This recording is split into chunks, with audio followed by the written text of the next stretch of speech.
പിന്നെ കാട അനിയന് സത്യം പറഞ്ഞ എന്തോ സംഭവിച്ചത്?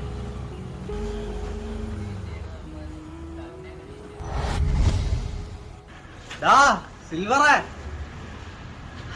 സൂപ്പർ ബിരിയാണി കിട്ടിയടാ, വാടാ കഴിക്കാടാ. പ്ലേറ്റ് എടുത്തു പോയി.